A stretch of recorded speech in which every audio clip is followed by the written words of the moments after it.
Hey, Couch Chat. What's poppin'? What's going on? It's your boy, Aaron May. I am here again. A little before everything is together. Because, you know, it makes sense to me. I'll cut these 5 minutes off when I post the whole thing. You know I will. YK Fitness, how you doing? Black Unique, how you doing? Just a second, everybody. I'm gonna make sure I got this live running properly on Facebook, and I do. Who's already watching me on Facebook? What's up, Facebook person? You got here early. You got here real early. All right.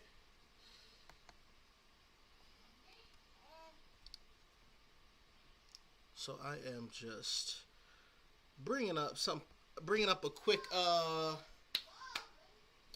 little, what is this called? Hey, Sin Props, how you doing? I gotta, buy something from you one day. I'm bringing up an article on OprahMagazine.com called 29 of the best black romance movies through the decades.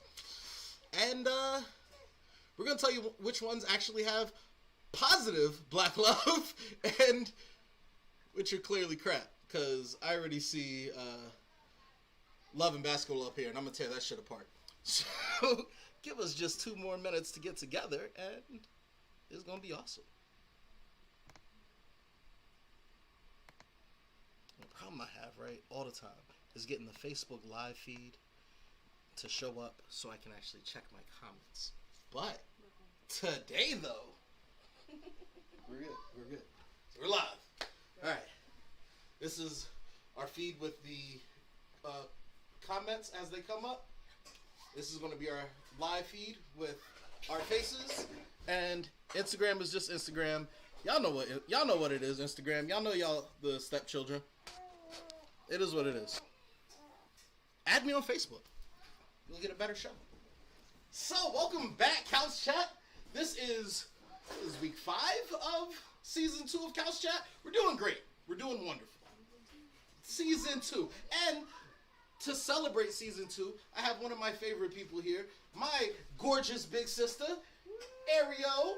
Thank you. All the praise. Woo! That's what I'm talking about.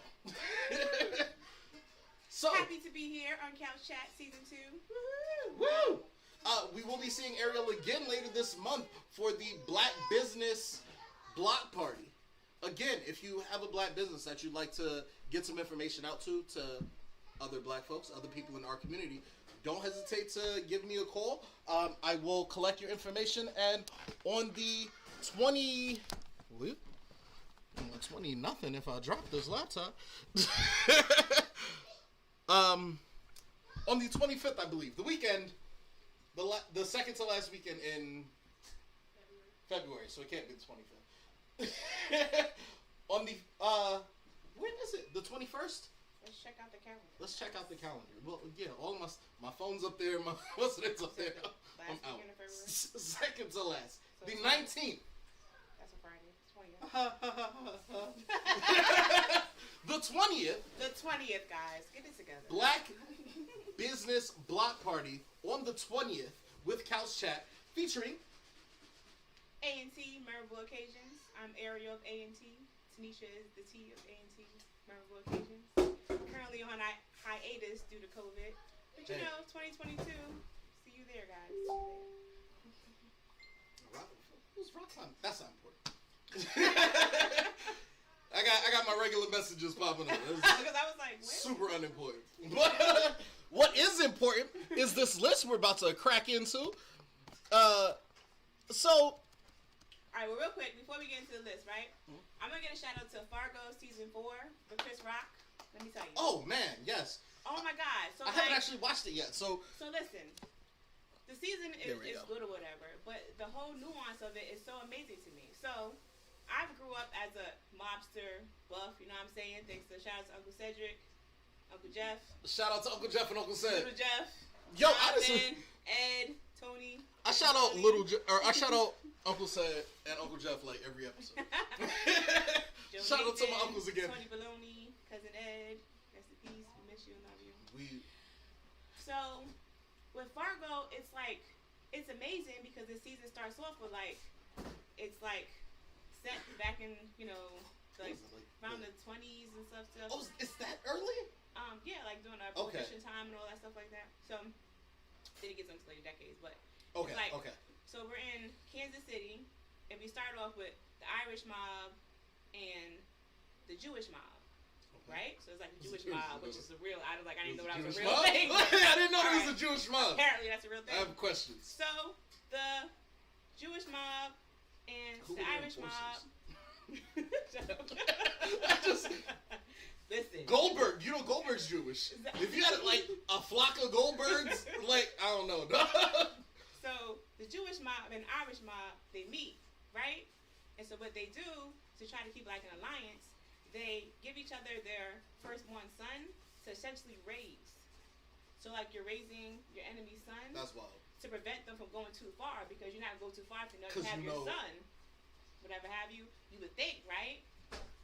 Doesn't happen. Doesn't happen. Just kill everybody but the kid. But no, what it is like for the first time, the Irish son who goes to the Jewish family, he sets it up so they can come into the Jewish family's house and kill everybody.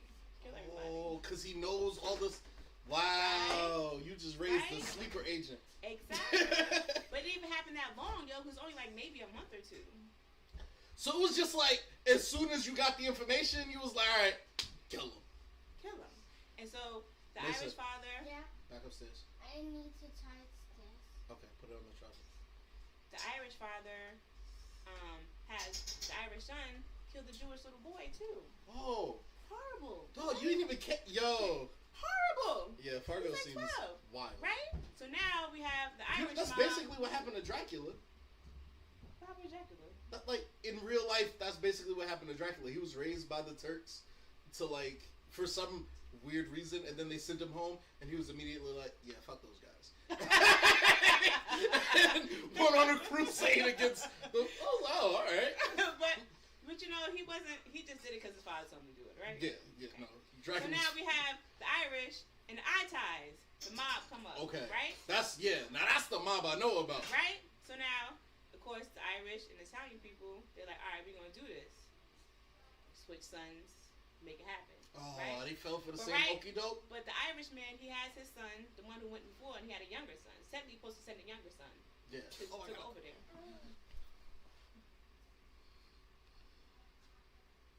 Yeah, that would have made sense. Black Unique, kill everybody and get my fucking son. But no. Instead, it was let my son kill everybody. That's a whole different. I mean, he didn't let it.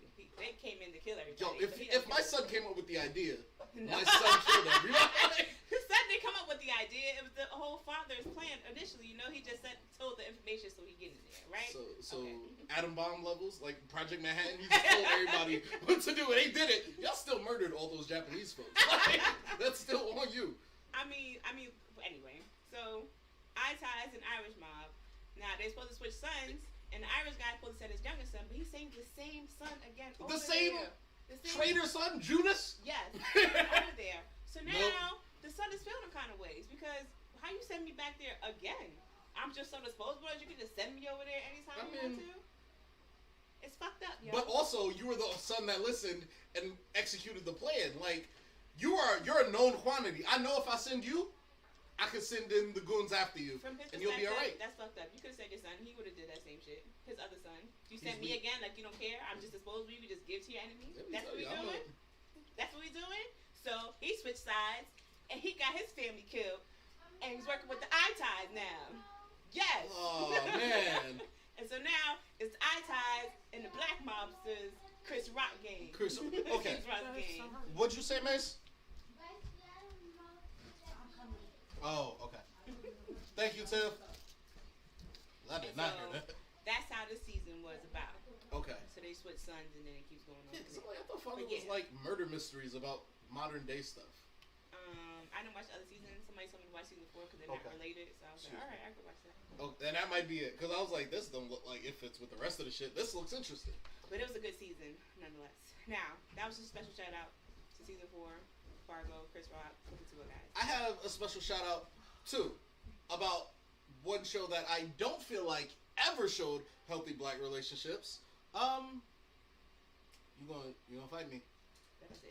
I'm definitely gonna say Insecure. No! None of them are good people. They're not good people. You can't be good people and you can't be bad people in good relationships. They're all bad folks. Who is a bad person? Issa Rae is a bad person in the show. In the show, Issa Rae. I want to work with you one day, so like, we're good, right? Right? All right. But she's not a bad person in the show. She's a female fuckboy. She's a fuck girl. No, she's not. Yep. That's the Issa Rae. Yep. That's not true. Maybe a little bit true. This is as you sit with it more, you're like, Maybe a little bit true. No. But first off, why do you call her a fuckboy and Insecure? I don't feel like she was ever like genuinely into Lawrence. That's a lie. I feel like she was just trying to keep him around. No. I feel like she rossed him. No. every chance he gets to get too far, not your ass back here. That's how I felt. That's how I felt as a guy. You might not see it that way. That's how I felt. Every time he was like, "Yeah, I'm moving on. I'm out of here." Here she comes. Here she comes. Here she comes. If you're accessible, that's still your fault. Okay? Why are you? Come on, baby. Pause. I can't say pause, right? Because then I make it too obvious. So I kept talking. That's because I care about you, yo. Everybody should go bye-bye. Exactly. If you paused there, everybody would have stopped, but I kept going. They forgot it. They didn't even realize you was there. You still talking about it? I'm not talking about nothing. What are you talking about? She just needed to be honest. Honest about what? Honest about what not really fucking with her? Or not really fucking with him? Like, but that's not true. How do you say that she... How do you say... Ready? Yeah. Ready. First off, it's very easy to have the perspective of she didn't really want him when all we first see is him not working, sleep on the couch, so not doing anything. Him when he's at his lowest? Correct. That's like... And actively not trying. See? Depressed is what they call that. That's like, exactly what they call it. People use depressed just because someone's down right now. That's not what depression is. Depression is something completely, severely different. Okay? Oh. I know people will go through depression. That's not what it is. He was down on his luck, and he stopped trying. He didn't even try on her damn birthday, yo. So to be clear, I'm paying all the bills. You still want me to cook. You don't do nothing but sit on your ass all day. Not for a few months. For like the last 2 weeks. Forever. What? And you have opportunity to be like, you know what? It's your birthday. I'm gonna show out. At least you got this one chance. It's one chance, and you squander that shit. It's just. So then why go back? Why go back? You know that. You know the deck he's working with here. So if I go back, I'm gonna get this, and that. The alternative is to what? Kick him out when he has nowhere else to go? Yes, actually. That's not fair to him. Because at the end of the day, you want to be like, I want to be free while you're going through this, but you gotta at least try. You gotta at least try. Okay, so then you also can't be like, oh, you're successful, you got yourself together like I wanted. I'm on my way back. Or you got yourself together like I wanted. I'm open to the advances. Either way, same shit. But it could be, you got yourself to where you wanted. If you're actually this is what I wanted, and now. Exactly. I stuck with you through this. You didn't stick though. That's the shit. Listen, that whole Daniel thing. Listen. That whole other guy thing. That whole accidental other relationship. I got here. I'm going to the list. So, the first on their list. Oh, by the way, this list came out after I came up with my list. So I just want to talk about how everybody in entertainment has me bugged. Like, I just want to talk about how anytime I have an idea, like, the mass media decides, hey, we have this idea too. I came up with this list. What was it, like the 25th? Mm-hmm. No, it was like the 15th. Because it was before the inauguration, I remember. What's the date on that? January 22nd. And yo, all the time. Every time. Mackenzie Jean Phillips decided she was going to steal my stuff and come up with this list after me. So Not Mackenzie Jean. I got beef with Mackenzie Jean, and I got beef with the whole Oprah Mag site. I just want to put that on the record. Hold on. Yeah. Exactly. Is Issa Rae honest with her entanglements? Is Issa Rae honest with her entanglements? Because I don't feel like she was. What entanglement? Well, let's break it down. What entanglement was she not honest with? Was Daniel? Is that Daniel? Daniel. That was an entanglement. I'm like, was she not honest with him? When wasn't she honest with Daniel? We don't need to be honest with Daniel. Daniel don't matter. He's the entanglement. You need to be honest with your man. She wasn't honest to Lawrence about Daniel. Yes, Lawrence needs that to know. That wasn't an entanglement. That was a cheat. An entanglement. You know what I'm saying? They happened once with Daniel, okay? And then you moved on. You be honest with entanglement because that's what they're. You gotta be honest about your cheating too, though. If you mess up, you're not giving the person you with a chance to really assess the situation that you messed up. Come on, you don't tell when you cheat. Come on, what kind of rule book is this? It's not part of the game. It's not part of the game. What kind of rule book is this? It is part. Especially for it is part of healthy black relationships. It's a one-off situation. It's not part of the game, but it's definitely part of healthy black relationships, and that's what we're talking about. We're trying to be healthier with our relationship. Yeah, I was gonna say our brothers and sisters. No, that sounds weird now. No, don't do that. So the first movie they have up here is Malcolm and Marie, and I haven't seen this one yet. I haven't gotten to see it yet, but all I hear about it is the age difference being a problem. But it's not set in modern time. She's 37 and she's 22. That's a bit. But different, Joe. It's not. It's not supposed to be. Hey, you guys. They're actors. Yeah. You can act a different age. Hey, you guys. I told you they want to be on the scene. That's what it is. That's what it is. You see, she all her leg. I'm about to take some up. Oh, baby, no. It's no worry. You're good. You move at your pace. But yeah, he being 37, she being 22. I see why that's a big. I mean, but that's just the movie. That's not the characters. The characters aren't separated by the age. Did you check? Yeah. Check. Well, I mean, they don't say the age. How about they they don't say the age, so it's not like. But did you check? See, you're not used to them being. Oh wait, they be chilling when they're out places. When they're here, yeah. So phony. Ooh. It's all day. That's so scramble over there for them to be like, hey, I got you. Jerk. Malcolm and Marie is dead. Yeah, I didn't know about this. She said that's not an entanglement. Exactly. It's not an entanglement. Black Unique, it's not. Mikey, that's not an entanglement. If you cheated one time and then bounce. That's not an entanglement. Sorry. Lovers Rock, I've never fucking heard of. I've never heard of that. All right, let's talk about Sylvie's Love. Let's talk about Sylvie's Love. Oh, okay. Wait. Let's make some adjustments to our broadcast real quick, so our wonderful viewers can also see what we're looking at here. Again, I want to thank you guys for rocking with me all together. This is incredible, and I promise you, I never forget it.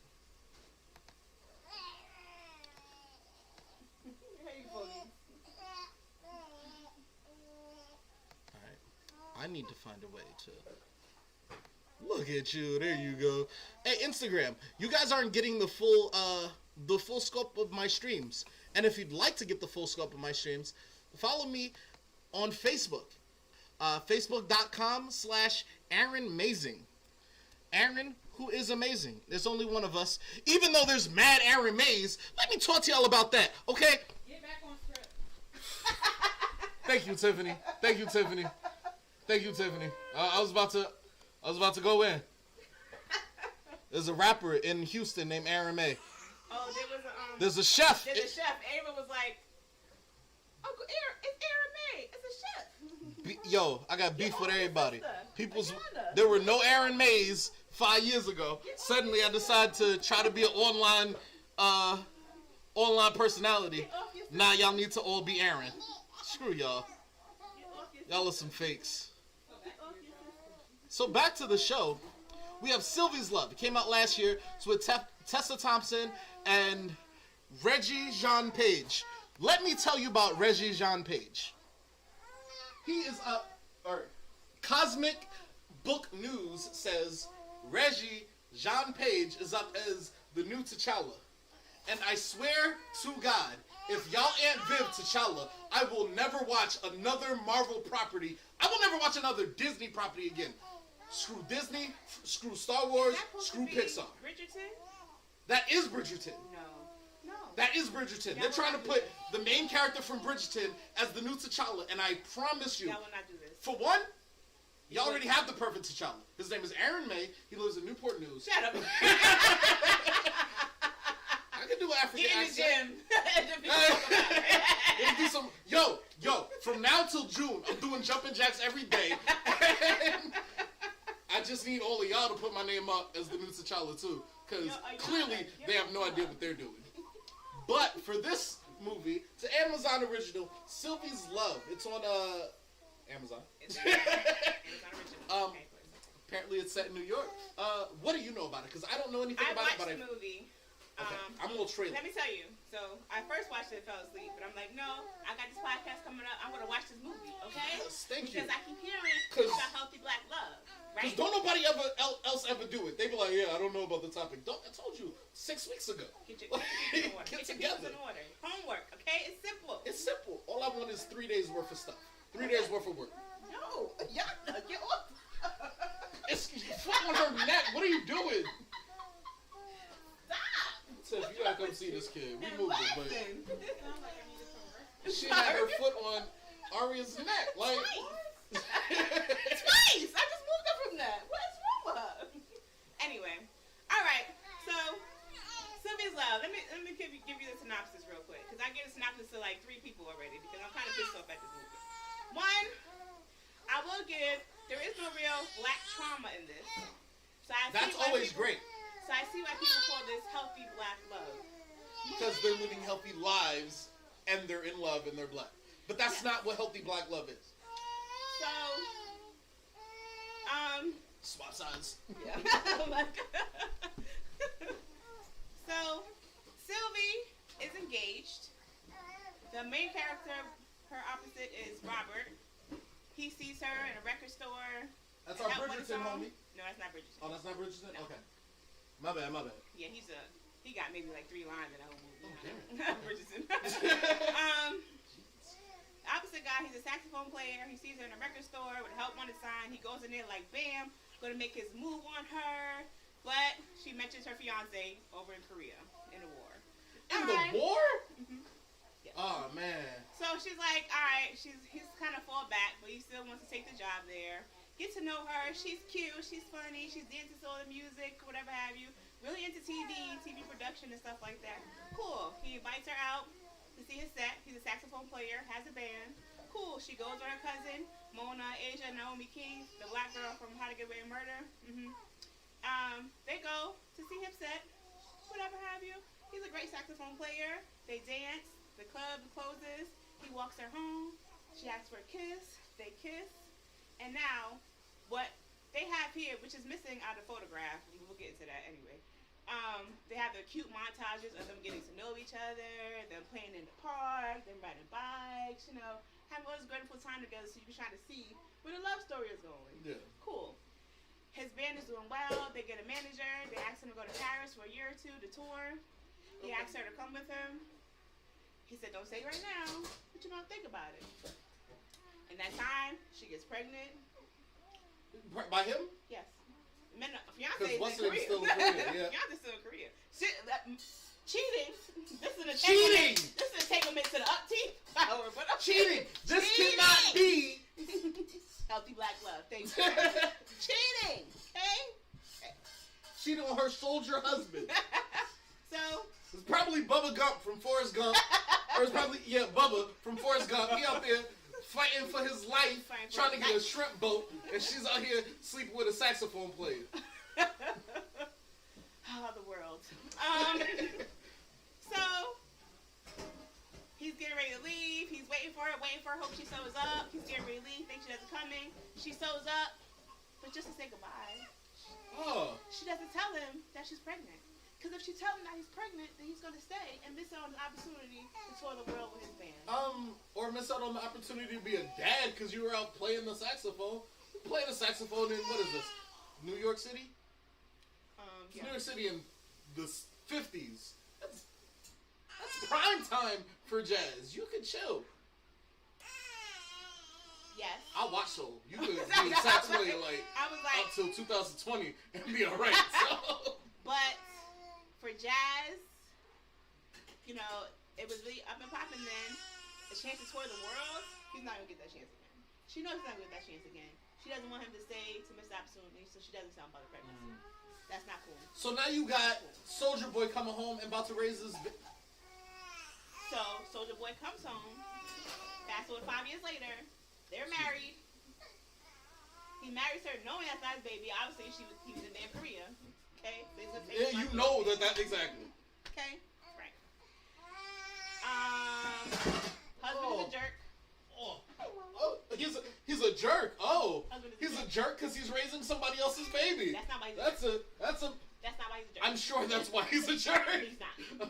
I'm sure he wouldn't have been if he came home and she wasn't pregnant. No, but that's not why. You come home and your wife is pregnant by somebody else. That changes the dynamic just a little bit. Nope, that's not what happens. All right. He's a jerk because she's really into TV, like I said. She's really into TV production and all that. She has an interview. She gets a job to be a production assistant from a black woman producer, which is amazing back in that time. Like amazing back in that time. She gets the job. She comes home to tell her husband, the jerk husband, that hey, she's about to tell him that she got the job as a production assistant. The husband's like, hey, the boss wants to have a dinner tomorrow night so I get his account, so be here at 6 o'clock. Let's do this. And she's like, okay, but I got the job, so I'm not going to be able to do that. And he's like, yeah, we agreed that you can have a little job or whatever as long as I don't interfere with what you do at home. Cooking and cleaning, you get a little job, whatever, it's whatever, but you already here to cook this dinner for my boss. What you mean?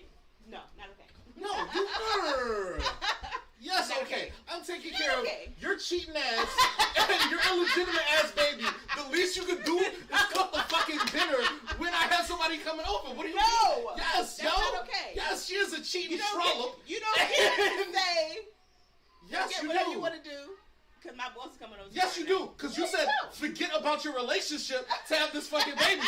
So yeah, you done gave up your rights to the future. No. What you wanted was that baby. You had that baby. Now you gonna have that baby. No. All right? No. That. We're not what it is. Engaged and you have a baby by another dude and don't tell him so he can enjoy his life. But you're gonna sit here and make me look bad at any situation. You can't make me look bad ever. Ever. Dog. You have no room to ever be off your game. Not enjoy his life. That's exactly. Go enjoy your life. Go be a saxophone player in France. Like, whoa, boo, boo. I can't see it. I'm not a hater. It's bad love. It's a bad love story. It's a bad love story, and I side with the husband. The photograph. You didn't even get to the best part.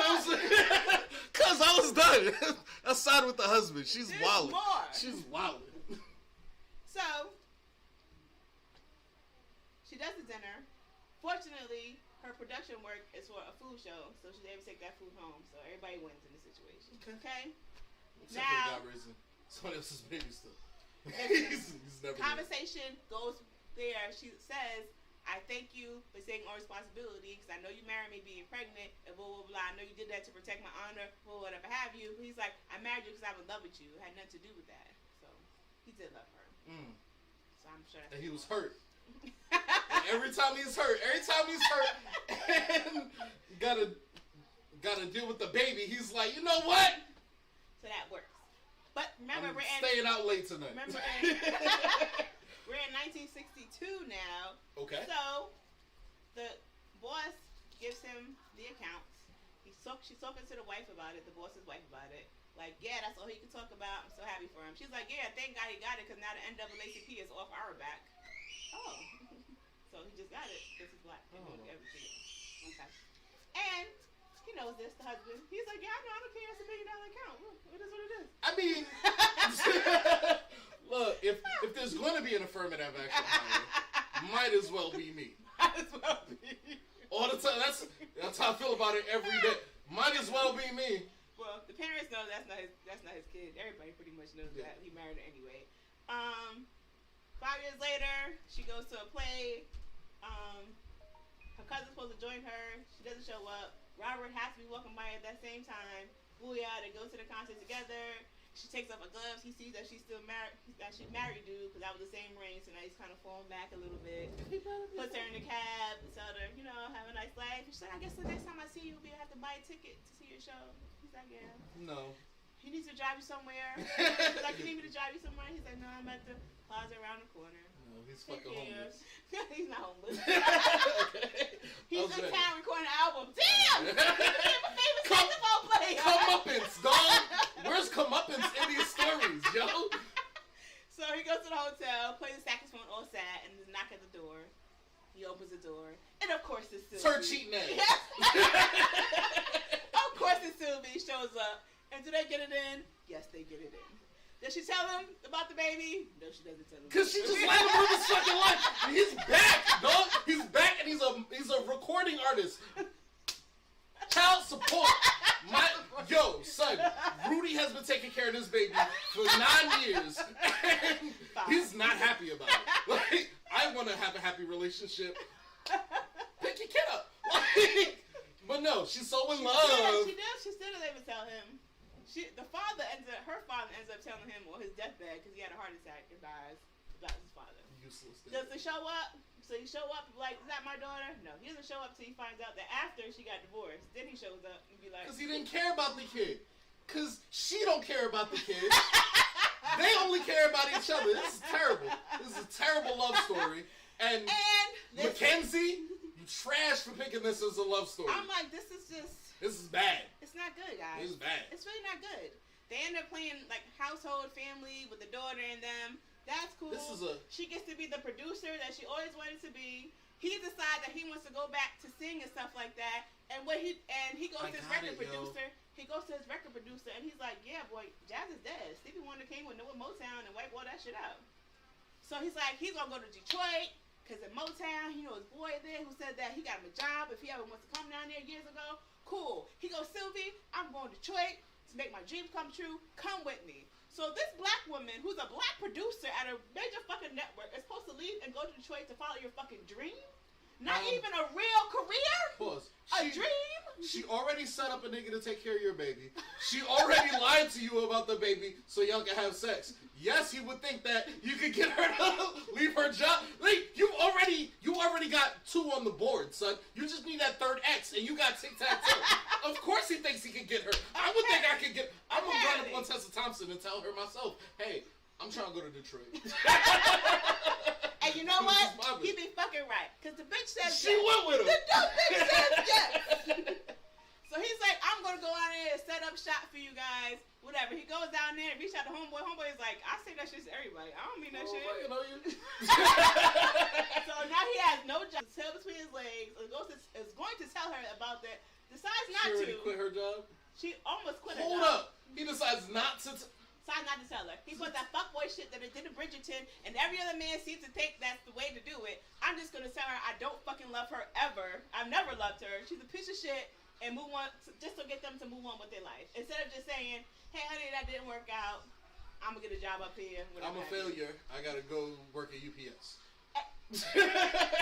That's all that needs to be said, right? Because you know what he does? He tells her, I can't do this. I'm not ready to be a family man. I'm going to Detroit without you. And leaves. So he does wind up homeless. He doesn't wind up homeless. I really want that. He goes to work to a fucking power plant in Detroit.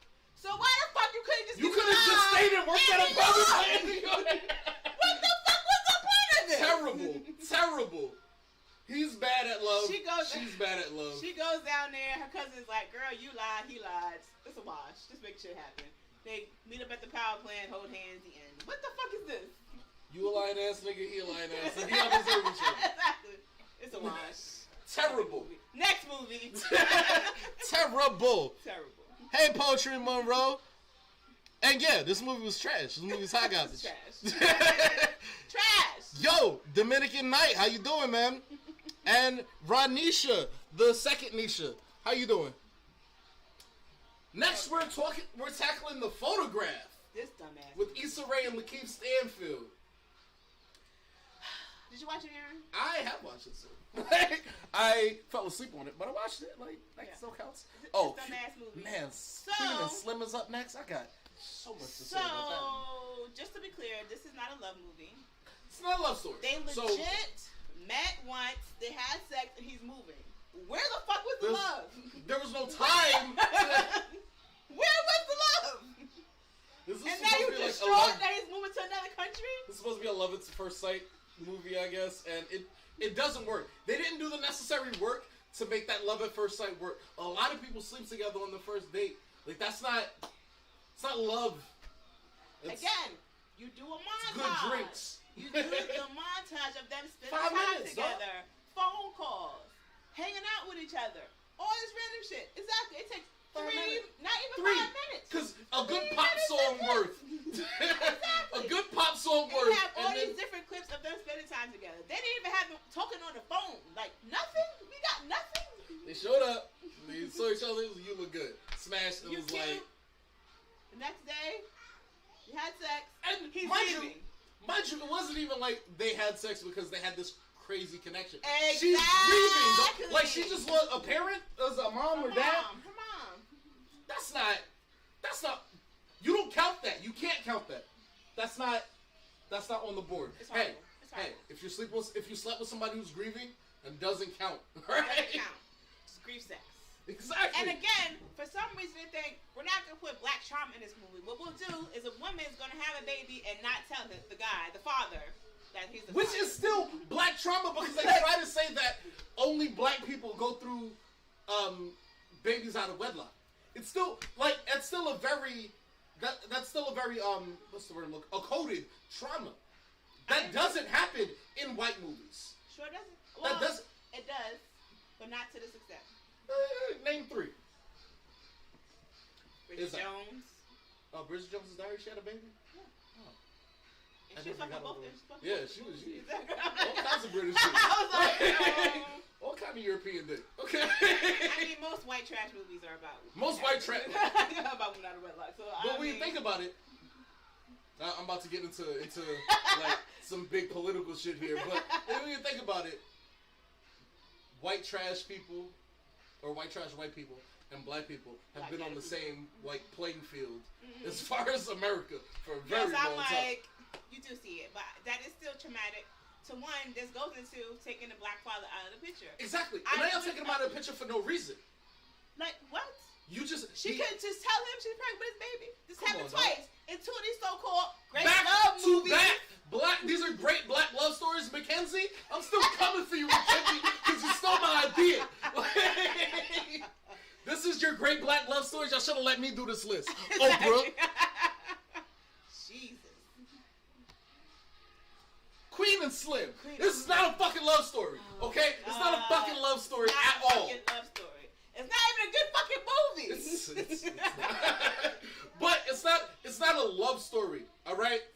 Like, this is black trauma. Now this is black trauma. The epitome of black trauma. Black trauma is not crooked cops. We got murders.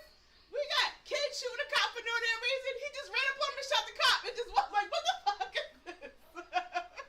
Yo, what the fuck is this? What's that? That's they got shot down for no reason. They weren't even armed. What are you doing? This is the epitome of black fucking trauma. Black trauma is not black love. And I don't know who we need to talk to about that.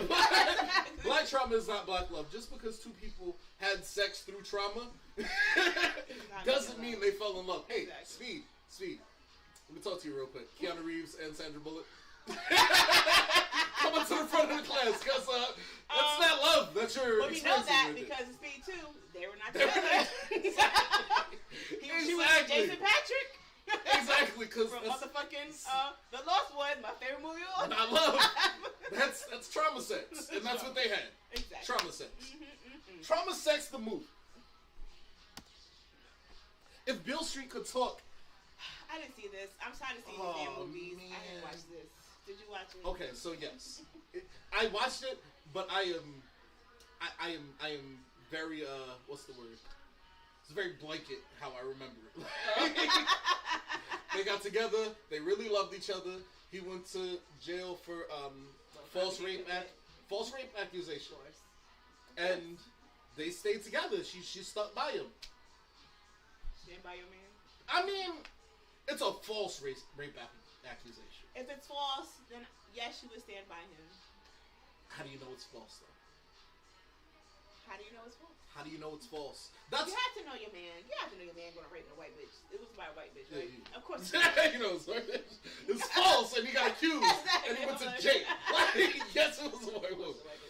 But yeah, I think that really speaks to this movie speaks to knowing your partner.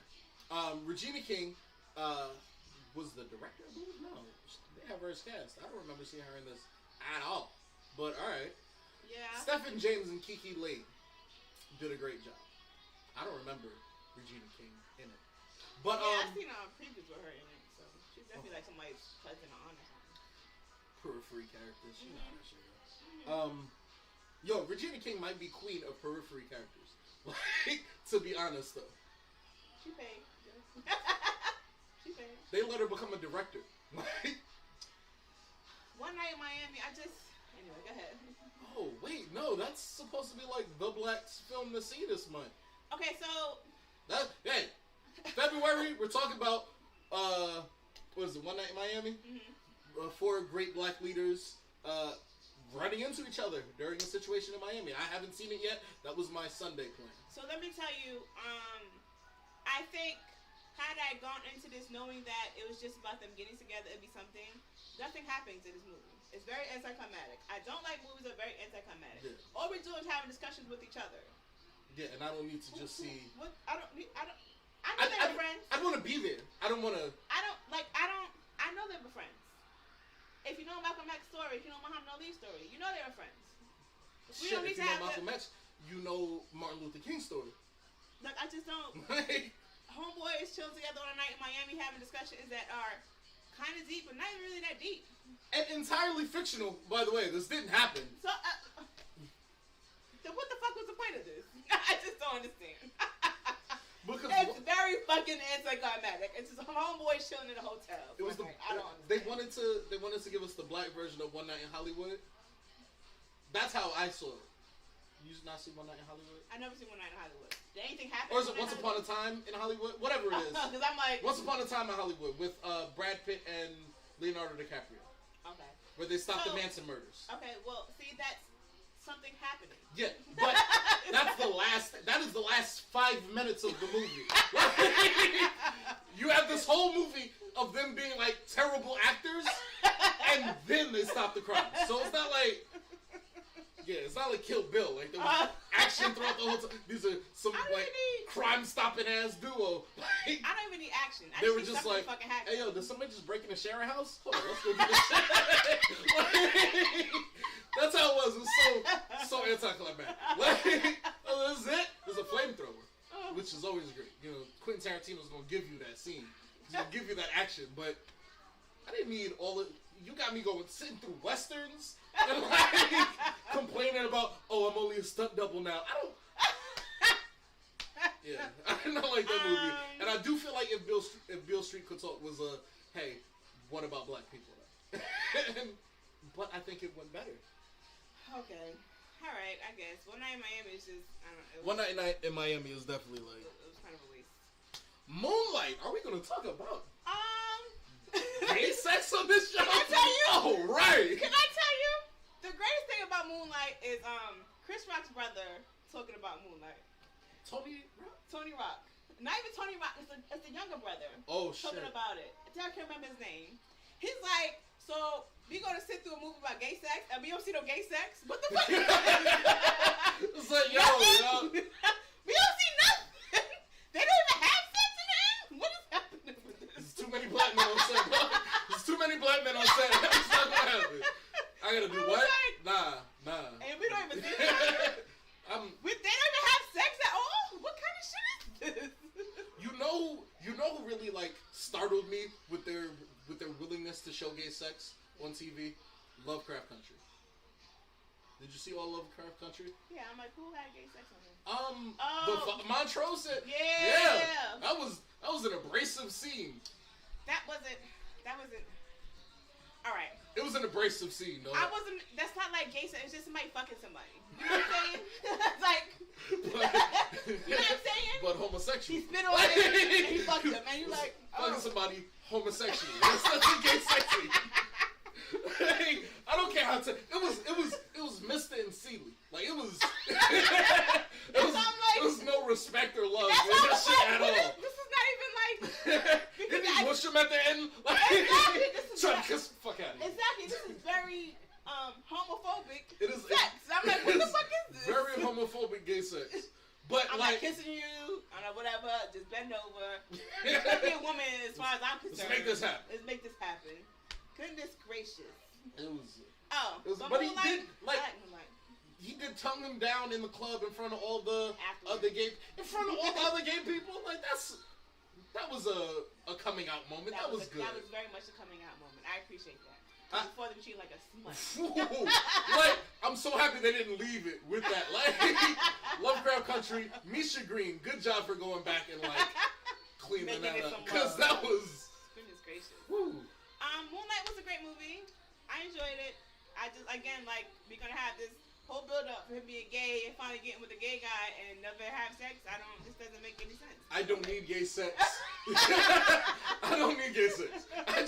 I'm happy that for one, I'm happy there's a movie like this that exists. For two, okay. I'm happy that it was a positive movie like this that exists. Because it could have very well existed and been BAPS or some shit like that. Yeah. Like, it could have existed and been terrible and set everybody back. But it didn't. It was hella progressive and it deserves accolades.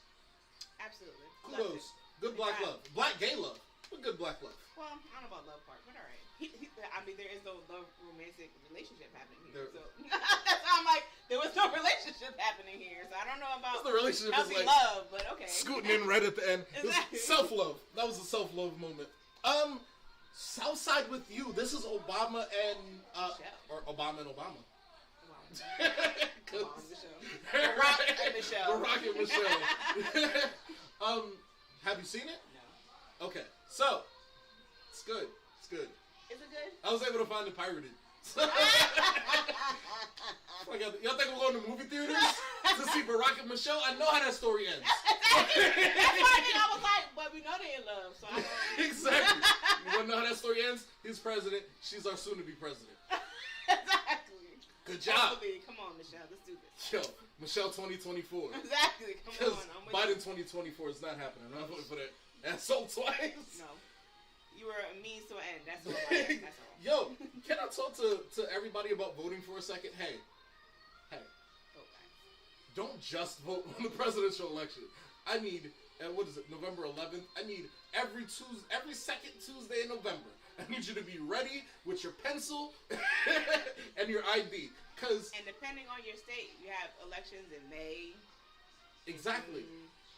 Keep an eye out for your elections. And remember, it's way more important to put the right person in charge of your city and your state than it is to put them in charge of the country. We're alright for 4 years. We're not great, but we ain't. Okay. And please remember, I never want to hear you say your vote doesn't matter again. Okay? There is no more. At this last election, it proved to you that your vote matters. Your vote counts. It matters. So stop fucking acting like it doesn't. Okay? When you don't vote, that's a lot more than you actually fucking voting, guys. Remember, Trump's two terms up. His first term had the lowest turnout in recent history. His second term had the greatest turnout in all of history. So, like, that tells you how powerful your vote is, all right? Thank you, guys. I don't want to vote for the lesser of the evil. Yeah, you're not voting. Puts that more means evil. that worse evil is getting in. Getting in. That your non-vote is a vote for the worst evil. And everybody's like, oh, well, she won the popular opinion, but not by state, honey, and that's what matters. Okay, thanks. There are a hell of a lot of people in Texas, but if 10 people more vote the other way, that shit's going the other way. Exactly. So, make it happen. About last night, Michael Ealy, Kevin Hart, Regina Hall, and Joy Bryant, who I am not familiar with. You know Joy Bryant. Probably. The girl from 50 Cent, Give It Your Die Trying. Oh, okay, cool. Damn. Okay. And Honey is the best Yeah, friend. she's it. Yeah. Honey might have been a better one. She's married to the white director.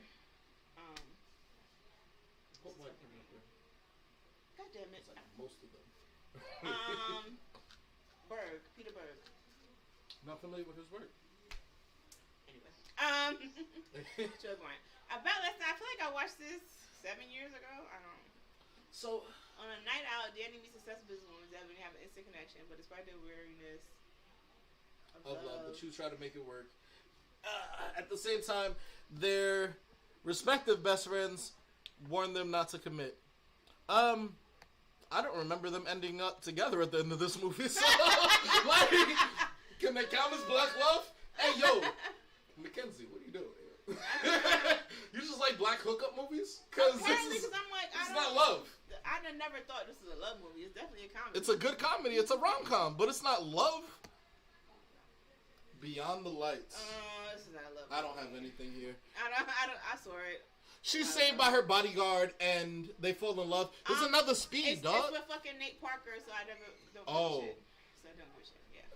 So Nate Parker, are we really killing his career? Because I felt like it was. I didn't do all the research. I thought it was an accusation, and like it killed his movie, but not like his career. Okay. Because accusations happen. Okay, it was an accusation.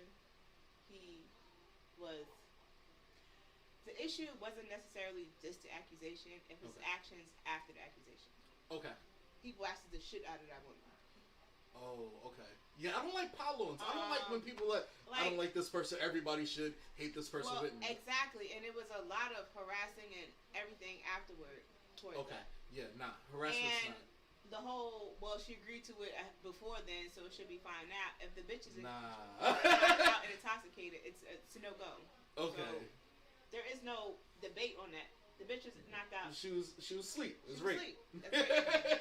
No she was matter asleep. how you It's try rape. Game over. Whatever. And again, had he come out and said, I was a younger man. I didn't know any better. As far as I understood, gets people out of a lot of trouble. Let me tell you. I say bad shit. I say wrong shit at work all day. And as far as I understood, gets me out of so much stuff. Because it's like, you have, for one, you're accepting that, okay, maybe, for one, I am wrong. And I'm wrong because I didn't understand it the way you understand it. Thank you. And that's all you had to do is say fucking career. He could have did some talks. Kevin Hart didn't do it either. But it was a much different situation. But Kevin Hart raped? I said much different. He didn't rape. Oh, okay. I was like, he didn't admit his fault and move forward with his career. He did. He apologized for it. Yo, if you apologize, after he got caught. If you apologize after you already suffered the consequences, not an apology. That's you taking responsibility. Kevin Hart was on the shit list anyway because when it first came out and the rumors came out, before the video came out, he was all calling everybody bitter bitches and all kind of other shit. They just want what they can't have, blah, blah, blah. Then the video came out as, oh, my bad. Kevin Hart went hard. He went hard. Really hard about fucking dick. Anyway, back to Nate Parker. Had he just apologized, said, I was younger, I didn't understand what to be what it is now, and move forward saying, reaching out to charity, speaking to people, whatever have you. I think you would have to do all that. I'm wrong, and I'm willing to learn better. Thank you. That's it. And your career could have been saved. That's it. And he was like, "No, I'm not doing that." Well, okay then. All right, Louis C.K. We'll see how that goes. Next movie we have Think Like a Man. I don't like anything that have Steve Harvey's hands on it. So let me tell you, Steve Harvey is a terrible. For one, it's a bad book. It's a bad book. It's a bad book filled with bad advice from a bad husband. So which he bad advice in a bad book from a bad husband who didn't even listen to that advice. No, this movie's not good. It doesn't actually show healthy forms of black love because everybody's in a failing or turbulent relationship, except for the Spanish dude. Gabrielle was Gabrielle Uni's boyfriend? Is Gabrielle Uni? Yes, it is. Jerry Ferrara. No, Spanish dude. Yeah. Is he Spanish? He's definitively not black. He's definitively not. Give me. He's not Italian. Ferrara? I don't know. That's like Spanish. Yeah. he's close to Ferrari. European guy. So the European guy and the white guy have healthy, successful relationships, Steve Harvey. But all of your black cast is failing at their relationships, even though they're reading your book and taking your advice. I feel like maybe that's saying something about your book. Your book. That you wrote and didn't even go by. By the way, fuck Steve Harvey. Just if y'all didn't get that. Jumping the broom. So this is another one that doesn't necessarily have black trauma, but another one with the. She doesn't leave him with a baby. She doesn't leave him with a baby, but that's not their daughter. It's the aunt's daughter. Okay. So it's the sister's baby. So why can't we raise our own children? Why? Okay, that is 3 for 3, and that is a very good question. Why we can't raise our own children? Why does a healthy black relationship automatically mean they're babies from somewhere else? Exactly. Like, what the fuck is? Why is that the only way you're willing to show healthy black relationships? Because this is a good movie if you want to see how to not let your family tear you apart. It's a really good movie for that. It came out around the right time. It's a damn shame I ain't follow shit. It's a damn shame I ain't look at that at all. 10 years ago. Right? Too bad. Exactly. I'm good now. Anyway. So, moving on from jumping the broom. By the way, did you know jumping the broom is, or it was at least, specifically African American phenomenon? Like, we jump the broom. It's not for one, it's not from Africa, which is interesting as hell to me. It's specifically something that they started in slavery, and I know personally, in my next wedding, I'm jumping the broom. That's how I fucked up the first time. Yeah, that's not why. That's another discussion. Anyway, bad taste. I'm like, that has nothing to do with it. But no, for real though, like jumping the broom is specifically our thing. So as you guys move forward and move into your relationships and your marriages eventually, because I want you all to be married and experience that. Jump the fucking broom, dog. Healthy. Jump into that marriage and dive into it with all of the love and strength that you have. All right, that's it. If you didn't know, the slaves were not legally allowed to be married, so jumping the broom was a way that they signified that they've actually officially married. So. Just right. I'll let you go first, because Paula Patton. I feel like this was a slight against big women. You know what I'm saying? Most definitely. He settled for her because of her personality, not because he thought she was a wonderful, amazing, beautiful, big, full-figured woman. No, she was cool, and he was down on his luck, and he needed that boost. But immediately, as soon as the bad bitch came back into the picture, it was, sorry, Queen Latifah. Bad bitch. The bad bitch wants me again. So that's all good. I didn't like that. I didn't like it at all. I don't think this is a good movie, and I don't think they were good friends. I don't feel like Paula Patton was a good friend at all. Like, that's your cousin, too. Cousin. Well, this is a friend situation. I'm telling you I'm interested in this person. I'm telling you, you can clearly hear how hype I am about being interested in this person. Well, she wasn't romantically interested in Colin. She wasn't romantically interested, but I know, as a friend or cousin, that if one of my cousins was super hyped, like, yeah, yo, this soccer chick we're meeting, she does this, and that, she was on this list, she was on that list, she been on this team in high school, I'd be like, oh, okay, let me not drop her my business card, because clearly you have an interest deeper than my interest is. Like, I'm just gonna be like, oh, that's a pretty face, and you're like, you have this whole, this mythology built up about this person. You have this person on a pedestal, and I'm not gonna fucking do it, so might as well leave him to you. It's selfish.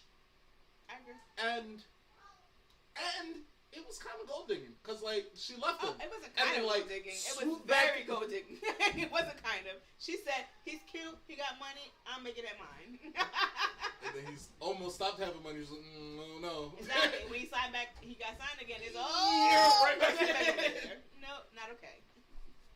No. Why did I get married 2007? I mean, Why Did I Get Married it's not a good black love story. Who had good black love in that movie? Nobody. That's kind of the point of the movie. Mackenzie, what are you doing? Like, this is not a good list, Mackenzie. It's not. If it was just about it being black people and it's supposed to be some love sprinkled in there somewhere, I guess. Black rom-coms? This is a good movie. Yeah. But actual, like, this is not good black love. It's not good black love, guys. And it's a Tyler Perry movie. We don't take those seriously. They're entertaining, but we don't take them seriously. For one, there's no good black love in a Tyler Perry movie. Let's call that right now. There's no good black love in a Tyler Perry movie. Nope, not even a little bit. Not even a little bit. Not even a little bit. And it's intentional. Oh, definitely. Like, here's the thing, Tyler Perry, I love that you are constantly always wanting to work with black people. I love that. I love that you got your own studio. That's great. I love it too. You need some new writers. I understand that you value your crafts and whatever have you, but your writing is very dated. We need somebody else to write the stuff. That's all. That's all. That's all I'm gonna say. I didn't take none. Upstairs. The stuff that was in that bag is your jacket. It's not in it. All right, Why Did I Get Married? Not a win. Nope. No, thank you, Tyler Perry. The Girls wasn't a win either. What the hell is this?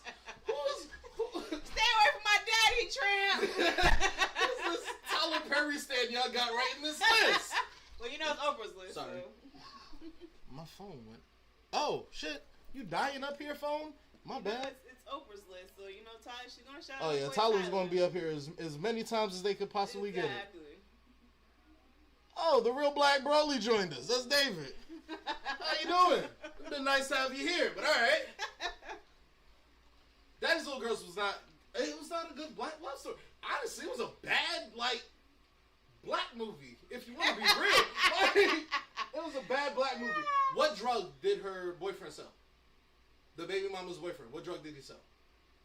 Nothing. It was just indescript drugs, right? He was just a drug dealer. Yes. Yeah. So it's a bad black movie. I don't know. Yeah. This is a drug dealer boyfriend. Fuck out of here. He probably doesn't even sell drugs. And she was terrible.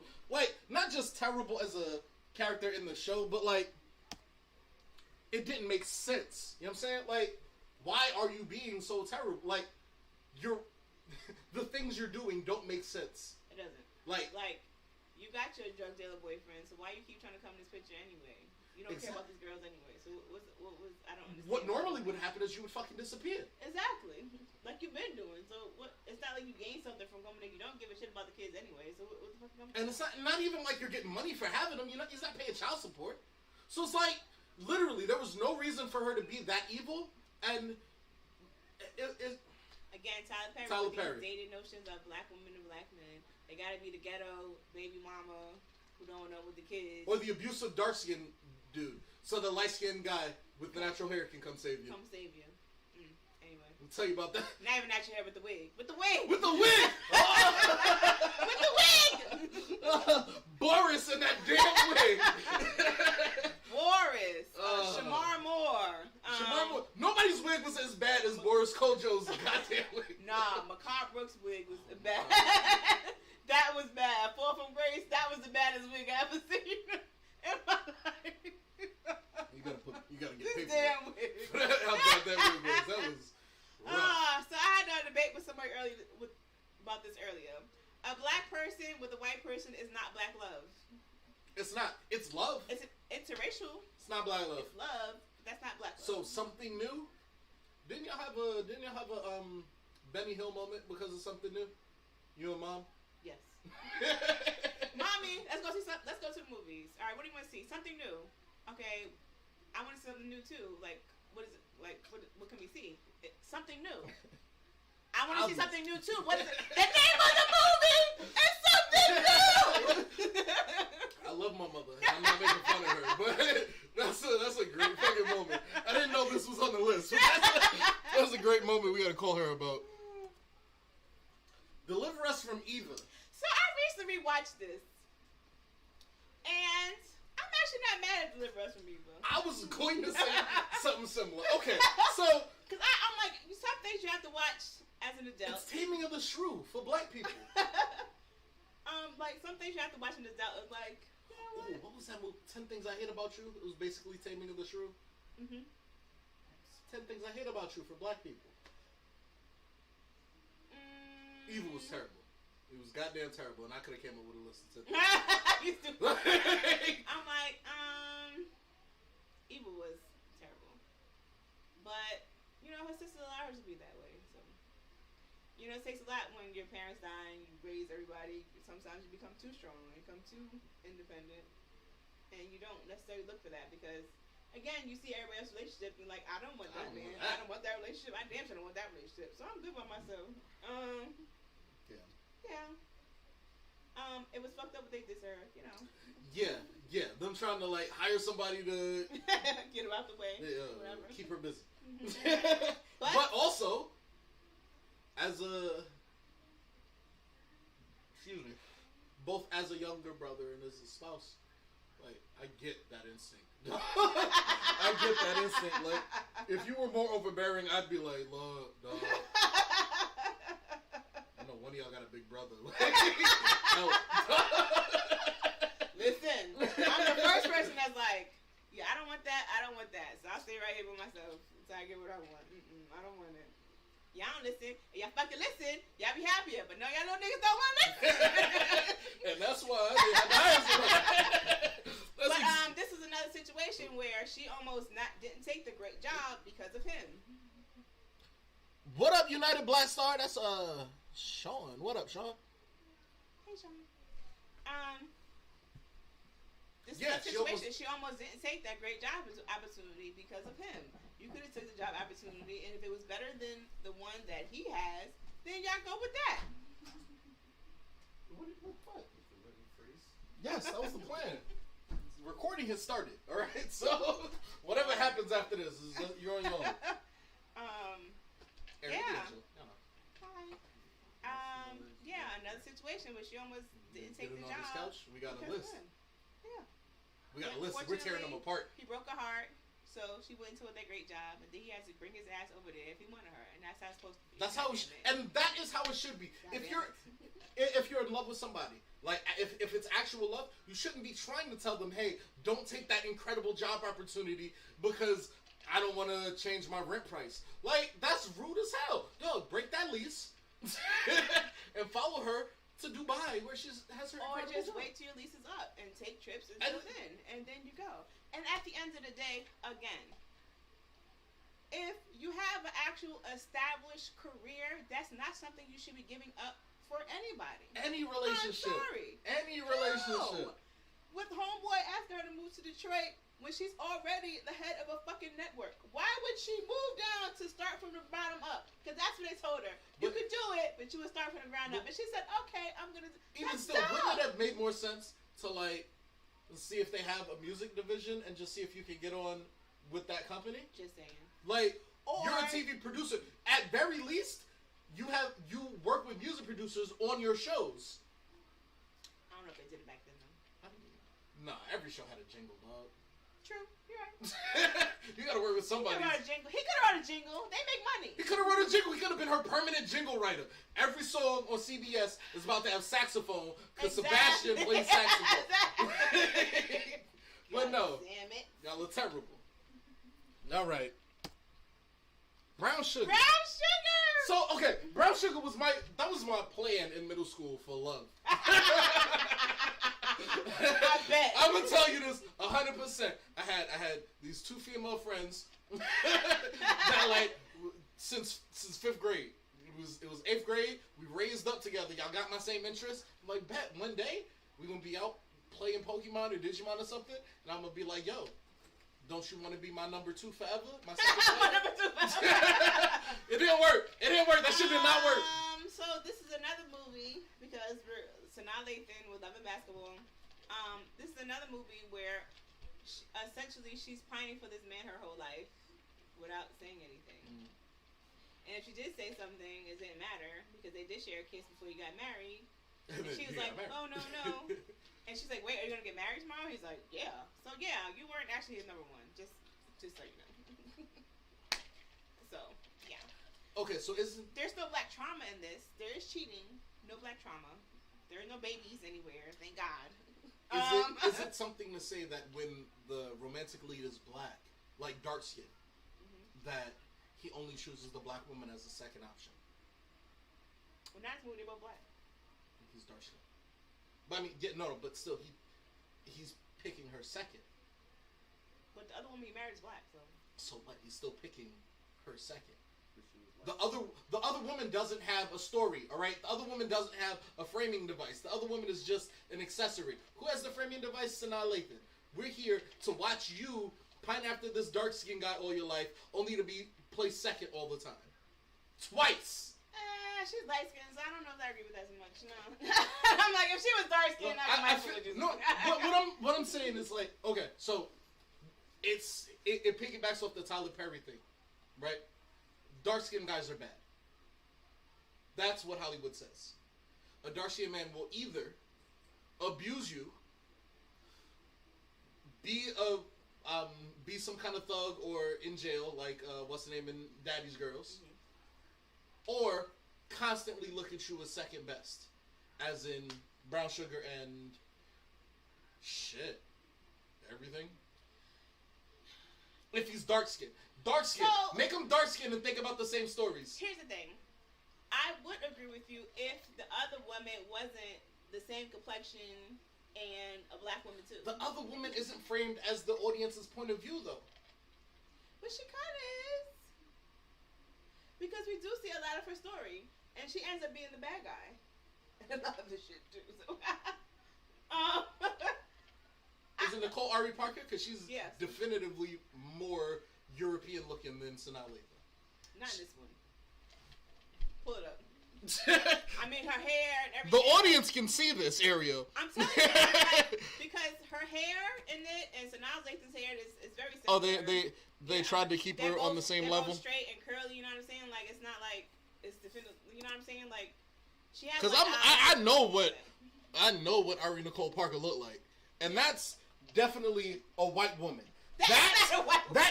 That is no. Because I'm not saying like she's an actual white woman, but look at this picture from the movie, and then look at her right here with Sanaa Lathan. They framed her as a white woman.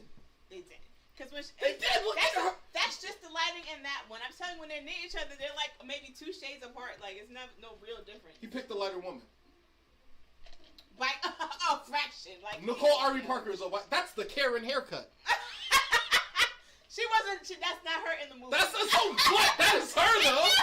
Yo. He picked the obviously more European looking woman because Hollywood wants you to think that black men don't like black women. Listen, but that's not true. She's a light-skinned, long-haired, straight-haired woman, so it's not like... She is a light-skinned, natural woman. Not in this movie. She's Erykah Badu. Not in this movie, she's not. At all. She has perm, long, straight hair. That's why I was like, I'm like, there's no real... If she was a natural-haired black woman, then I give that. I'm sorry. She's... Nicole Ari Parker is lighter, with fairer skin and light eyes. Just a little bit fairer skin and light eyes. Just a little bit lighter. I feel like because they're not gonna get Sanaa Lathan like she's a black pass. You know what I'm saying? Like she is the she is in the car. Her being the only black woman her being the only black person in Alien vs Predator upset me. You telling me there was no black dude who was like, oh shit, y'all found pyramids? I want to explore it. Fuck y'all, yo. Fuck y'all for trying to tell me that. What we're not gonna do is act like Sanaa Lathan's India Ari in this. We're not gonna do that. Last Dance is getting skipped. Exactly. That's black love. Oh! There we go. There we go. Sanaa Lathan getting picked second again. No. This is the. Let me tell you. So a couple years ago, I made a post saying that I wanted to watch all these black movies with my daughter that I grew up with, and somebody suggested Love and Basketball. I said, you want me to show my daughter a movie about about a woman begging a man to love her for her entire fucking life? Whole life. Her whole life? Hell no. She would never see that shit. Fuck out of here. She begged this man to love her entire fucking life. He only married her in the end because he had a bump fucking knee and she begged him for a play a game with his heart. That he fucking won. He won intentionally to show her He's still there. Did he dunk her then? Yes. Boom! I fucking love you. To show her I fucking love you. He only said he wanted to play after she started crying and boo and he felt like, oh shit, I guess that was. Alright, let's give her a shot. Let's give her a shot. Nah, dog. Because otherwise he would have married fucking Tyra Banks and been about his fucking way if she didn't beg him to fucking. Honestly, Love and Basketball puts a whole kibosh on my theory because Tyra is darker than Sanaa Lathan. But she's like also, I said, Sanaa Lathan is like, you're not gonna pretend she's fucking Indy in this bitch, okay? She's also Tyra fucking Banks. Like, look, Sanaa Lathan, you great and all. You can play basketball pretty well. Pretty well. Let's be real here, right? Whole fucking movie, baby. Talking about a cover girl or God damn it! Sanaa Lathan and getting picked second. Again! All I'm saying is they're all dark-skinned men and they all picked her second. That's all I'm saying. That's what I'm seeing is the pattern here. Jesus. Regina Hall is in this. Regina Hall's in everything. Yeah. number one side character, number one supporting actress. She was Candy. Regina Hall. She was stripper, Candy. Damn. Just like Candy. Yep. That's crazy. She was with Michi with the dreads. That's crazy. Yeah. Yeah, she is. That's you know. Excuse me. Best Man wasn't a good love story. I'm like, I don't have to defend this shit. You don't have to. The Best Man wasn't. Morris Chestnut cheated on his wife the entire fucking time of them being together. He decides the night before his fucking wedding that, you know, he's not going to cheat anymore. I can't pronounce your name 254, but nice to meet you. I'm like, we haven't checked out no Facebook comments this whole time. Oh no. Oh! Oh! We gotta. Marvel would never. What happened? That was probably back when I was talking about Black Panther. Marvel would never. Thank you, Chelsea. You're right. Marvel would never. 55 minutes ago. Just and people having sex through trauma. He's reaching out here and see Nicole is a black woman. Thank you. Thank you. Nah, dog. Nicole is a black woman, yeah, but no. You know what's really happening. You know what's going on there. No. Again, they picked the darker girl to be in the back, dog. It's fucking India.Arie compared to Nicole. They picked the darker girl to be in the back, dog. I don't like it.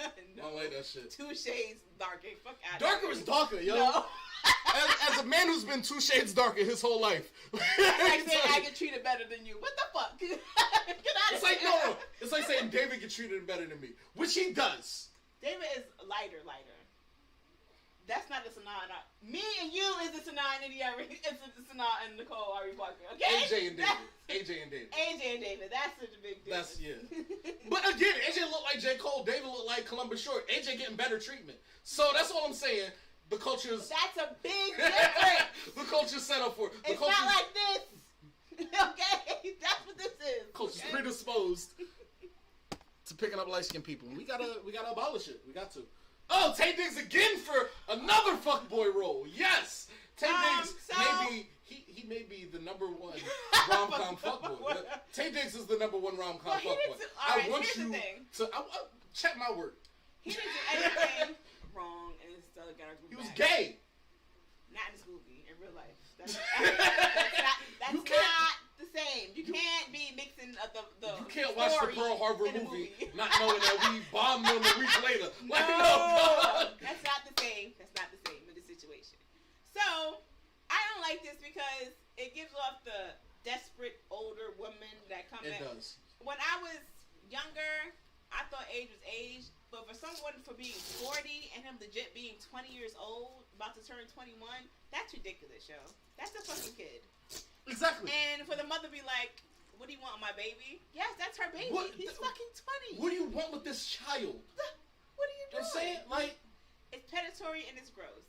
I don't like it. Yeah, Jay-Z. Yeah. It's predatory and it's gross. I don't like it. But, Okay, so my feeling is with it. She knew what the fuck she was going to Jamaica for. You think so? That's how I feel. That's how. I don't think she was going there for no 20-year-old. Not for no 20. She was going there for something. She was going there to get laid and get shaken back up. She's like, all right, let's get these gears going. Let's get these gears greased. And she got her gears greased. She got her gears greased by a dude that was younger than she expected. But she was outside babies. There was no other. Damn, there were outside babies. We're outside babies. Her baby. That's not an outside baby. Yeah, it is. It's not his baby. It's not a baby she had Bro, on him. that's an outside baby. That's an outside baby. She didn't show up to him like she had her son with him. Like, hey. She knows he had a son. They no outside. Her son wasn't a secret. Like, that's an outside baby. You know, that's an outside baby. No. And this isn't love. This is lust and a green card. So absolutely. Definitely doesn't agree. He knew what he was doing when he chatted up that older lady, because he was chatting up a lot of younger ladies the whole movie. Mm-hmm. So like, it's not like he couldn't get a chick his own age. He was like, look, I'm about experience, girl, and a green card. I want that American experience. That A made a whole lot of difference. So nah, that's not good black love. Love Jones. Okay. Sorry, watch. Okay, hold on. And you don't. This is another situation where I'm like, love, lust. Sometimes you just vibe with people. I don't feel like this was a love situation. I do feel like they vibed, and that happens. Sometimes you find people that you're really cool with, but that was a love. This wasn't love. Yeah. Bomb ass lust. I had to rewatch some stuff as an adult, and I'm like, yeah, through my adult eyes, that's not love. It's lust. It's cute. Or whatever. Through my adult eyes, I can't enjoy any, what are they called? Fairy tale anymore. What fairy tale? Any fairy tale. Like, I can't do it. But because it all falls apart. Oh, my favorite is, Snow White and the Seven Dwarfs. That falls apart. Why? So your stepmom tried to murder you because you're pretty. That's rough. You run through the woods. The dude that's supposed to kill you is like, damn, you mad cute though. And doesn't kill you. That's weird as shit. Then you go and take a nap on what looks like a bed. Turns out it's a table for 7 midgets. And they just run up and they're like, oh, you can live with us. I don't trust that either. And they were wholesome. Then when you die, they don't bury you. They put you in a glass box so they can keep looking at you. That's creepy as shit. And then a prince comes and he's like, oh, there's this bitch in a glass box. Let me kiss her? All of it falls apart. All of those fairy tales is always got some strange man kiss some women to wake up. Like, I don't, what? Everything about it just do. That's why I appreciate Maleficent. Because when the girl fell down, went into a deep sleep, it wasn't that this strange man that she knew for 3 seconds that woke her up, because that's not fucking true love. True love was Maleficent's kiss. That's what did it, guys. Yeah. That's how it's supposed to be. Me writing these fairy tales, goddammit. Yo, honestly, I'm planning on it. I need 14 black actors, and we're gonna rewrite fairy tales, and we're gonna make them much better. Waiting to Exhale. My God! Was there a solid, good love story in this? Can I tell you? Well, her and Gregory Hines, but. Oh yeah. Yo, I was talking about Loretta Devine the other day. Yo, Loretta Devine has been holding it down for black BBWs since 1995. She really has, and probably longer than that. Longer than that. This is her first leading role. She was already in movies. What made me sad is I watched this a few months ago, and Whitney Houston was all like, I'm 33 and I still look good. I said, holy shit, I'm older than the bitches in Waiting to Exhale? What the fuck is happening? What the fuck is happening? D'Angelo, we gotta watch this. We gotta watch The Hangover real quick. We gotta watch The Hangover and Best Man. Age up to see where the fuck we at. What the fuck is happening? Sorry, he's 12. And it gets me frustrated. Because I be saying stuff to him like, you're not my age. Watch Hangover. And Best Man. Where am I in my life? I was like, I am older than the bitches in Waiting to Exhale. That's crazy. Wow. That's crazy. Wow. 42. I just, yo, no one got me though. I was watching Girlfriends the other day with Tiffany.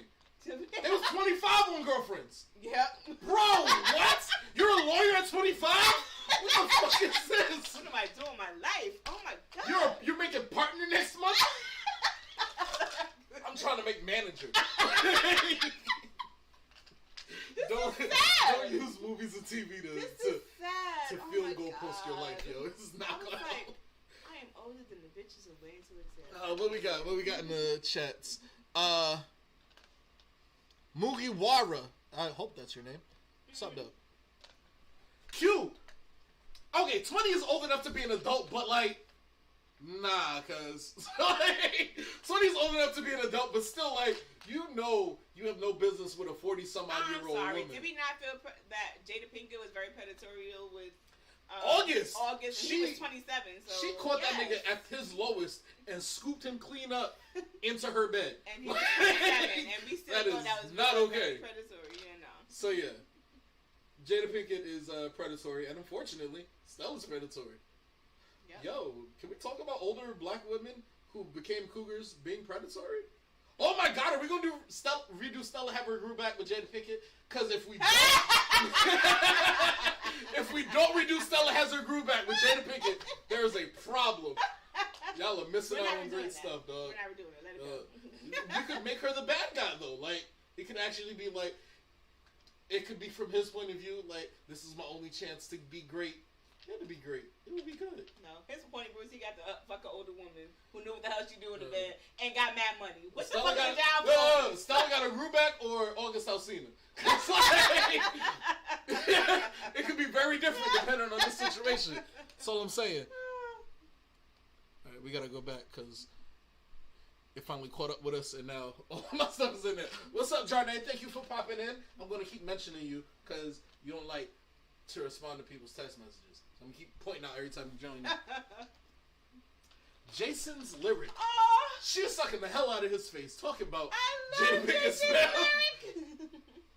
I don't think I have any. This has a lot of black trauma in it, though. It does have a lot of love. Let's just throw that out there. But their love story was beautiful. But like, they started before the trauma, I would say.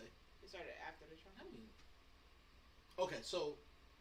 Well, it got worse before and during trauma. Yeah, I was saying it got worse. So I feel like, I don't know, dog. Because if it's so much like the amount of trauma in Jason's lyric, you have to say, okay, maybe this was a trauma fuck. You have to. But it was a relationship though. No. Like, they built a lot. So here's the thing: it wasn't a trauma fuck. It wasn't a trauma fuck because it wasn't like some recent thing that happened. That's just. It's just the shit they're going through. It's just that they've been going through their entire fucking life. Because I mean, at that time, they was pretty alright. You know what I'm saying? He was still selling drugs and shit. The brother Bokeem Woodbine. Shout out to Bokeem Woodbine. They tried to disrespect my man. Yo, shouts out to the Shocker, Bokeem Woodbine. Shouts out to the Shocker, part of the Sinister Six in the next Spider-Man. Y'all put some respect on Bokeem Woodbine's name, dog. Because somebody put a post this is the man. He's in a lot of movies. Don't know his name. Everyone was like, I know. That's fucking Bokeem Woodbine. What the fuck I know Bokeem Woodbine. Y'all not going to keep some respect on his fucking name. Caught up. The big hit. Okay. Bokeem Woodbine is the Black Paul Giamatti. Yes. He's good in any role you put him in. Yep. But he doesn't get the respect he deserves. He doesn't. He don't have no awards. Not one. That's fucked up. Right. Y'all gonna appreciate the Shocker. Y'all gonna put some fucking respect on Bokeem Woodbine's name. That's what I know. But I love Jason's love story. It was a lot of fucking trauma in this. They sucking the hell out of face right there. This is not the best picture. This was a lot of trauma, guys, in this movie. So. Eddie Griffin was in this movie? Yeah. Man. That was his homeboy. This was a strong black movie.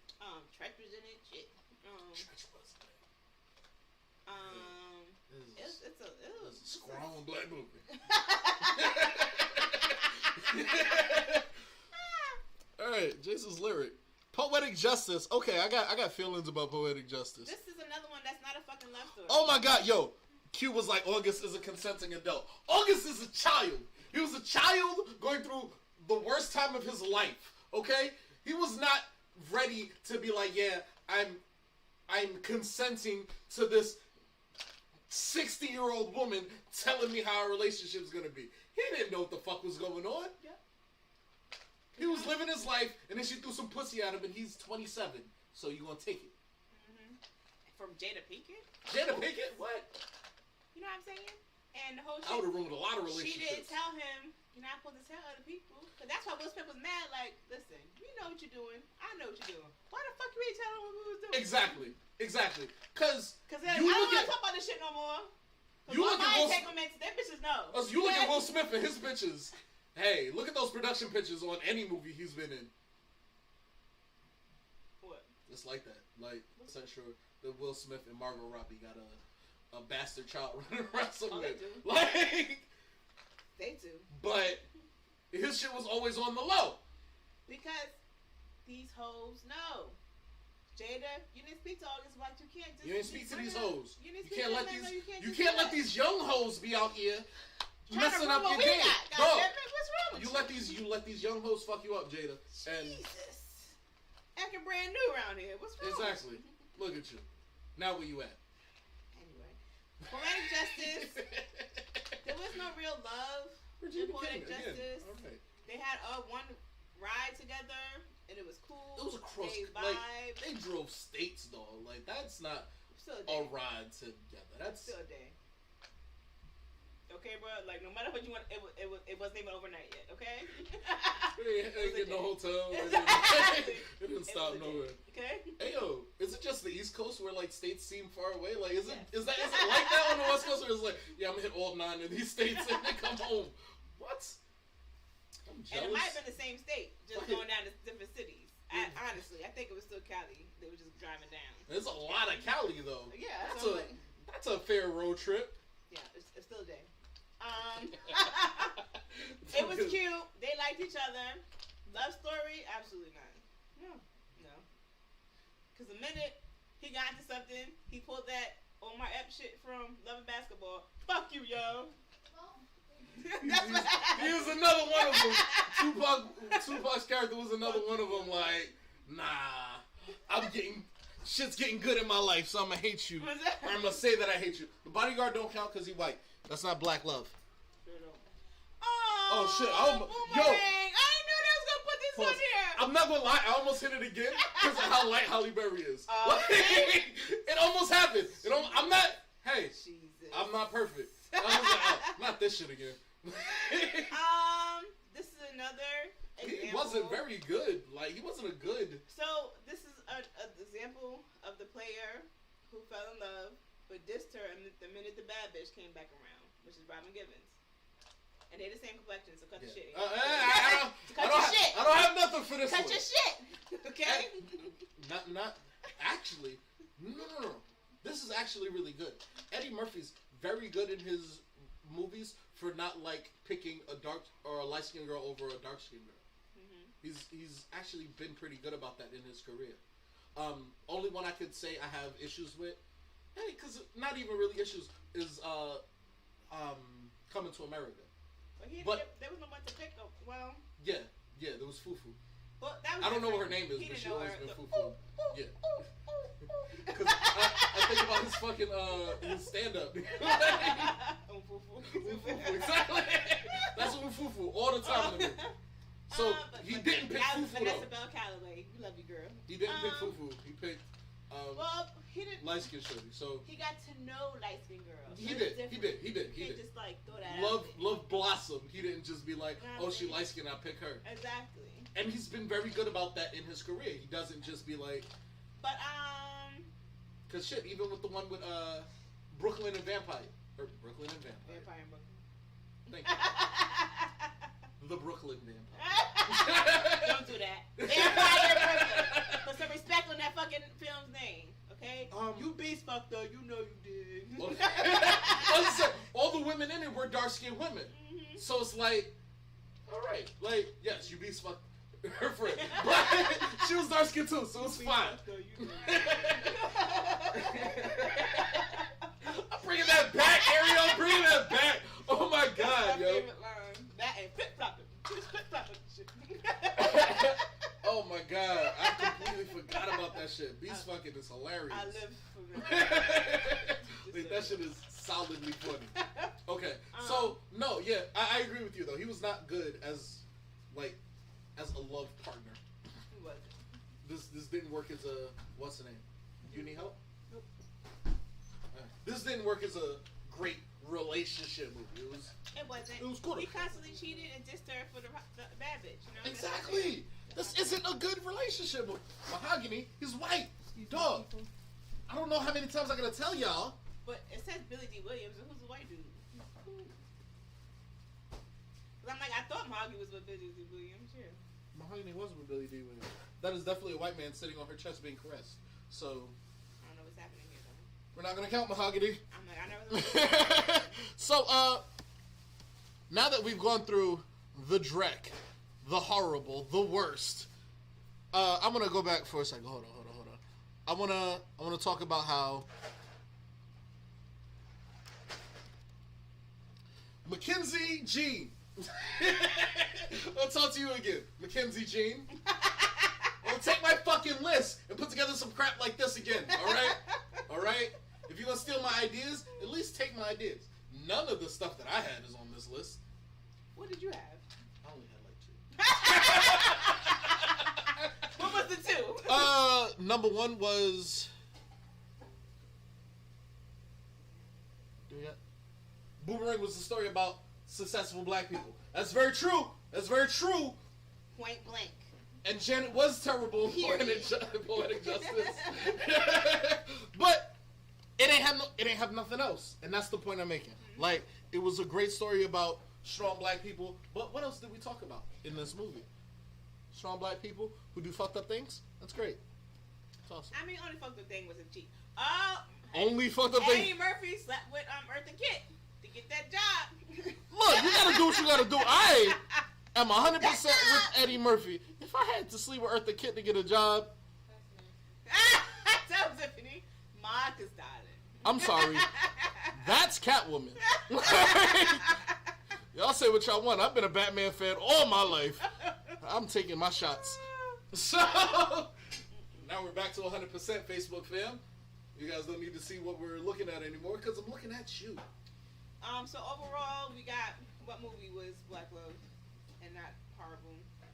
Oh, I remember the terrible ones. Did we have any? You want to go through the list again? Let's go through the list again. Because I don't think that I like pinned any good ones in my head. Jason Zurich had Black Trauma in it, so. Yeah, no, so that don't count. You could have just walked by the screen. Oh, why are my friends so weird? You know what? It's because I'm weird. That's fine. I'll accept it. God damn it. View gallery. Alright, we're starting from the top, family. I guess. Number 1, Malcolm and Marie. Neither one of us saw it, but the age difference seemed weird. Lovers Rock. Neither one of us saw it, so we didn't even comment on it. Sylvie's Lyric is a terrible... Sylvie's Love is what I said. It's a terrible movie for black love. Sylvie's Love doesn't cut it. She's trash, he's trash, and he's not allowed to be Black Panther. The Photograph was not a movie about black love. It was a movie about black trauma and how people smash through black trauma. That shit happens. Sex is a great way to get over trauma. Queen and Slim. Do we have to go through this? Did y'all see the movie? If Beale Street Could Talk is one of the few good black love stories on this list. If you have some time, go ahead, watch If Beale Street Can Talk. If I remember correctly, it's on Netflix. If not, find it online. You know what the fuck to do. Moonlight. Ariel doesn't think that it's a good black love story, which Aaron has to agree with. I don't feel like it was enough love, but it was a good black movie. Absolutely. And it is definitely worth a watch. I love it. Southside with You. This is about Barack and Michelle Obama. You know this is a good love story. But actually, the actors do a great job. That's all. Southside with You. The actors do a good job. About Last Night is another movie about fucking. It's a rom-com. It's not a good black love story, but it's a great rom-com. Enjoy it. Yo, if your girl wants to watch movies tonight, put on About Last Night And, Beyond the Lights. We didn't see this either, but Danny Glover's in I it. saw Which it. usually It's means just it's not a good bad movie. Was It it- has Nate Parker in it, and we didn't. Oh, that's what happened. Yes. We don't give this any rating because Nate Parker's in it, and we don't fuck with rapists around here. Sure don't. Think Like a Man is Steve Harvey. and Steve Harvey is bad. Yeah. But more importantly, the only characters that show a positive relationship are the non-black characters, which is interesting because there aren't that many black characters, and it's basically an all-black cast. So you went through the work of casting all these black people in all these roles, and then all making sure they all had bad relationships, except for the 2 white people and the 1 Spanish guy you had in there. Good job. Fuck Steve Harvey. Jumping the Broom was a good love story. Jumping the Broom was a good love story. It showed 2 black people who stayed together despite their families being at each other's throats for being from different classes. We just don't like the whole babies. We don't like the random babies. Why does every successful black love story have to have somebody else's child involved? It doesn't. It doesn't. Black people can love each other without having extra babies. Just Right is trash. Trash. Shout out to all the BBWs who Shout want out- to be loved for you. Shout out to And the that's BBWs. Shout out to Lizzo for telling BBWs they can get a dude on the Vikings, on the Minnesota Vikings. Tell her. Yeah, shout My out to DMs right now, guys. shout out to the BBWs. Fuck Just Right. And I don't know. I made me feel like fuck. He hasn't He's done not even a anything. good Like, he hasn't done anything to make me feel like not that. Why Did I Get Married is trash. It's Tyler Perry. No, thank you. Daddy's Little Girls is trash. It's Tyler Perry. No, thank you. Something New is trash because it's not a good black love story if it's not black people falling in love. She certainly just Blair Underwood for the white dude. I don't like it. Whoa, this is even worse. This is the Serena Williams story. Deliver Us from Eva, I thought was pretty good. I have to give it credit for actually not vilifying the woman too much and also accepting that, hey, she's hard as shit to deal with. That's a very hard line to cross. Mm-hmm. Or lines She's to toe just because they were back and strong. forth. That's Exactly. all. She's just strong. Strong. Gabrielle Union always plays strong. I want her to chill out. Brown Sugar was not a good love story. There's never been a good love story with Sanaa Lathan in it.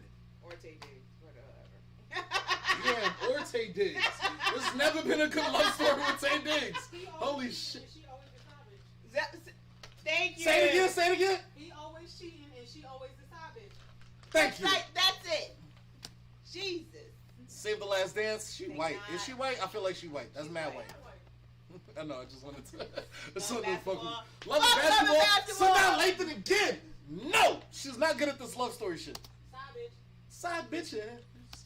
Yo, Sanaa Lathan is really like queen side chick when it comes to black movies between like 95 and 2010. Side bitch in real life too. Ooh. What do you Well, know? whatever. What is she doing Well, wrong? whatever. Hold on, what is she doing wrong? Well, I don't even know about her stuff. When I'm thinking side bitch number one, for one, it's Alicia Keys. Alicia and Gabrielle Union. Just saying. Gabrielle Union stole somebody's husband? Wait, I didn't know he yes, was that married. was somebody's husband, yes. Oh, man. Married.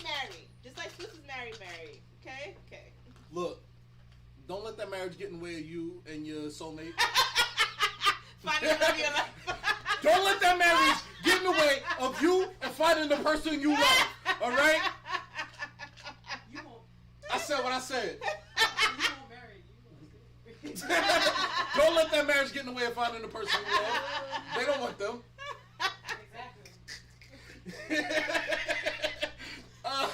Next up, How Stella Got Her Groove Back. Bad black media love story. No. She is a rapist. He was basically a child, dog. 20, He bro. couldn't drink. He wasn't even 21 yet. He's a baby. Yeah, exactly. He's my baby. He couldn't drink. He couldn't rent hotel rooms. Yo, you can't rent a hotel room or a car. I don't have anything I need to say to you. Love Jones. Did we agree on Love Jones being alright? We agreed that it's not a love. It wasn't a love story. It wasn't a love story. It's two people hooking up, and that happens. And those stories need to be told too. They don't really need to. I feel like they need to be I bet told. you do. Only because okay, I'll defend it. Swing back in front of the camera. I'll defend it. I bet you do. I feel like as a culture, if we don't tell the mediocre stories, then we put ourselves in a position where those mediocre people don't feel like they have a place in the culture. So you can say that, but don't call it Love Jones. Ain't no You know. It's a bad name. It's a bad name. It's a bad name. Ain't no love in this bitch. They, what is that? Jesse Reyes song with Black Imported? That's what the song is. I don't know that song. Sorry. Google it when you get a chance. Baby. Waiting to Exhale. There's no. Made me feel like an old woman. Waiting to Exhale had one good black love story. It had one solid black love story, and that is Loretta Devine and Gregory Hines.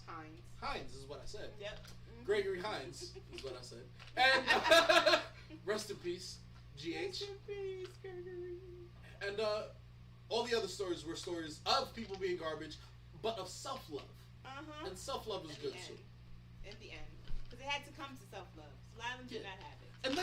And that's still important to portray. Jason's Lyric is not a love story. It is a love story. I still feel like Jason Lyric. Lyric. There's so much trauma in the movie, but their actual love was a very sweet. Yeah, but there's black love without trauma. It wasn't trauma in their relationship. No, but you don't like. I feel like in most media, black people and trauma become so synonymous that the black life is traumatic, and it is. It is, but there's love in spite of the trauma, I guess, is what this movie shows. Yes. But I'd like to see a movie where there's love without the trauma. Absolutely, I agree with you that, but there is love in here. But there's too much trauma in this movie. There's love through the trauma. It's a great black movie. But it's a lot of fucking trauma. It's a lot of trauma in this movie, bro. Jason's Lyric. Catch Kids it killing if you their can. daddies, lying over Joseph the judge. Just too much. Just too much. It's not Ain't no love. damn love story. Every time they cut in Poetic Justice, they was getting high together. That's what happened. That's how you get a 9-hour road trip. That's how you get a 9-hour road trip and stay in the same state.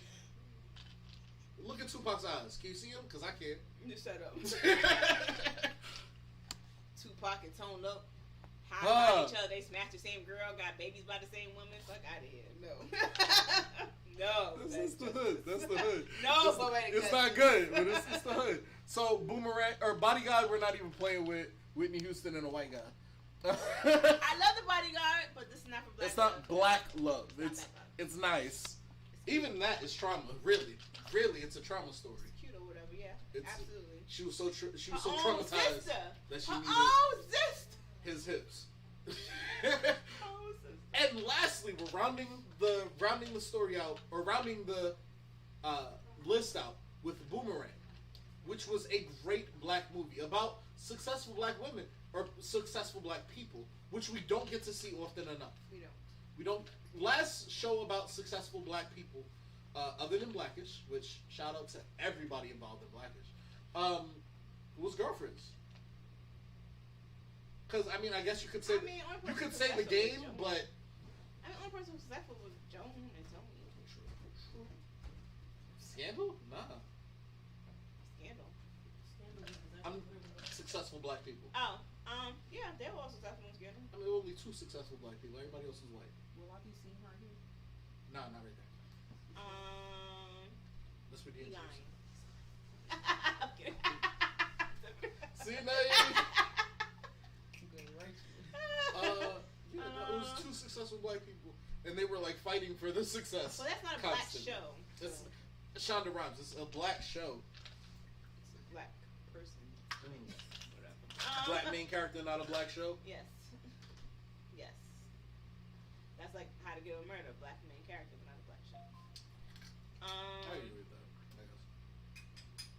Shout out to Shonda Rhimes. Let me tell you, I love her anyway because she said, "Fuck you, ABC. I'm gonna go to Netflix and make my money because y'all trying to play." Was it about $154 Disney ticket? Absolutely not. It was about that disrespect responses. Didn't you get enough already? Bitch, I made y'all. I pay your salary. Exactly. I Exactly. can't get Disney pass. Your entire primetime lineup is made up of mine shows. Huh? Don't hear you curse yet. I curse around the babies. Sorry. We always around the babies. Nah, this is real Ariel. But yeah, shout out Shonda Rhimes. I'll never forget because dealing with the white people adopting black kids thing. I don't like there it. was an episode with McDreamy and Meredith. They adopted a black girl, Zola. Meredith was busy working, so Derek McDreamy was primarily taking care of Zola's hair. And wherever he go, it was a hot mess. Wherever he went, people kept looking at the little girl, but he was like, y'all gonna look at me with my black baby. This is my baby, and I love her. Like cursing people out or whatever. Yeah, but no, it's because you fucked up her hair. But Miranda, really, she was like, they're not looking at you at that. She's looking at the hair. Do the baby hair. And so they have episode where he's in the kitchen with her and Miranda Gray, and he's teaching her how to do the baby's hair. He's like, look, I'm doing it. I'm getting her kitchen. I didn't know she had a kitchen. Like, yeah. But yeah, do the baby. You cannot. If you have a black baby, you gotta learn how to do the black. If you have a black baby, you have to learn how to do the black baby's hair. It's just that simple. And thank you to Shonda Rhimes for pointing that out. Stop just getting these black babies like it's cute or whatever have you, and trying to leave the hair all crazy like it's cute, like we do with your white kids' hair. No, you have to do the hair. It doesn't have work. to do the hair. That's all. Shout out to Shonda Rhimes. Shout out to Shonda Rhimes. I don't. She could live in infamy without me harassing her. Mahogany is trash. We're not gonna talk about mahogany. We're gonna go back. We're gonna go back to the messages real quick. We got a little bit of stuff going on. Do what you have to do. I feel you, dog. Dean said hello, Ario. And Hi, Dean. on Instagram, we have Leadership as a People who just watched us. I don't know who the hell that is, but Hi. hey, I think this is a good spot. We finished our list. The Kamoyo Beads tell me that it's about 8:30, which means I got to get ready for a party. So this I has wasn't been invited or whatever, but that's fine. David's birthday party. Don't about be around us. It's been a wonderful episode, Couch Chat crew. Thank you very much to our special guest Ariel. Love you Who guys. we will be seeing again on the 20th for Black Business Block Party. Again, if you guys have a black business that you'd want me to plug during the Black Business Block Party, you want to do a 5-minute segment, don't hesitate to shoot me an email or shoot me a DM. What am I supposed to do now? Sign. Thank you to Frizz for sponsoring this episode. They didn't really, but that's the alcohol I was drinking. So, thank you to everybody involved, and we are out. There's been another successful episode of Couch Chat.